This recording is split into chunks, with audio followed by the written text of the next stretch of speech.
Haleluya. Hai teman-teman, di sini kita tentunya merasa bersyukur karena kita telah diberkati Tuhan dari hari ini dan juga kita sudah disertainya.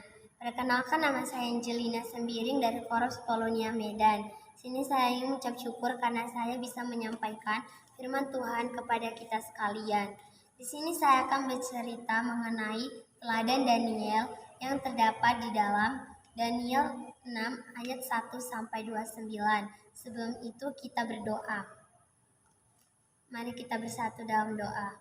Tuhan Yesus, di sini saya akan menyampaikan firman-Mu Tuhan, biarlah kiranya firman-Mu ini bisa menjadi berkat bagi setiap orang-orang yang mendengarnya dan juga Tuhan mengurapi hamba-Mu ini. Terima kasih Bapa, di dalam nama Yesus kami berdoa.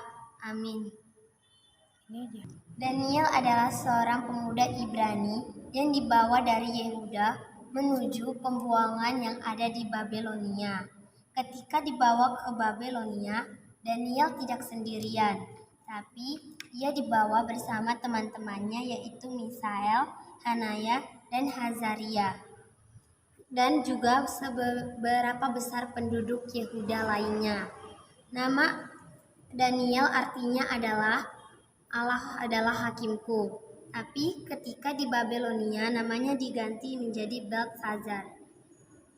Meskipun seorang pembuangan di Babelonia, Daniel tetap terpilih menjadi pejabat tinggi dan media di Babelonia. Daniel takut akan Tuhan dan juga setia kepada Tuhan.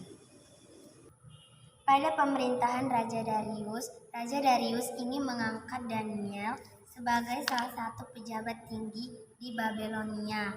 Namun, ada beberapa pejabat tinggi yang lainnya yang merasa tidak suka kepada Daniel, sehingga mereka ini membujuk Raja Darius untuk membuat suatu peraturan bahwa siapa saja yang tidak menyembah raja akan dibuang ke gua singa, karena mereka tahu bahwa Daniel adalah orang yang takut akan Tuhan, sehingga mereka menjebak Daniel dengan alasan tersebut.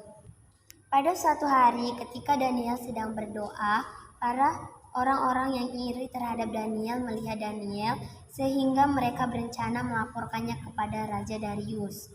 Mereka pun melaporkannya kepada Raja Darius, sehingga Raja Darius merasa sedih hati karena Daniel yang dikasihinya harus dihukum.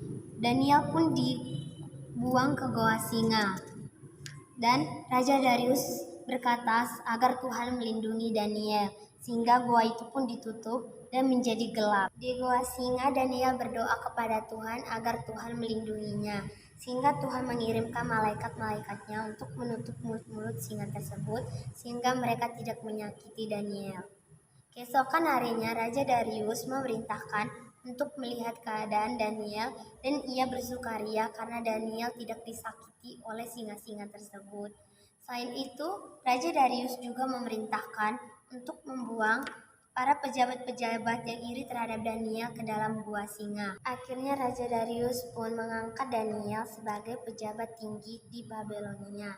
Daniel adalah seorang pejabat tinggi yang jujur, benar, dan suka berdoa. Jadi teman-teman, dari cerita Daniel yang sudah saya sampaikan, tentu saja kita mendapat banyak pembelajaran, yaitu teladan dari Daniel yang tetap mempertahankan imannya dalam situasi apapun, dan juga Daniel mengajarkan kepada kita untuk berdoa kepada Tuhan dan memancarkan salib kasih dari kehidupan kita untuk mengajak semua orang lain untuk tetap berdoa dan percaya kepada Tuhan. Sekian dari cerita saya ini. Terima kasih. Mari kita bersatu dalam doa. Tuhan Yesus, terima kasih Tuhan karena Engkau telah mengurapi hamba-Mu ini untuk dapat menyampaikan firman-Mu sesuai dengan kehendak-Mu. Kiranya Tuhan firman-Mu ini bisa menyertai kami sampai selama-lamanya. Terima kasih Bapa, dalam nama Yesus kami berdoa. Amin. Haleluya.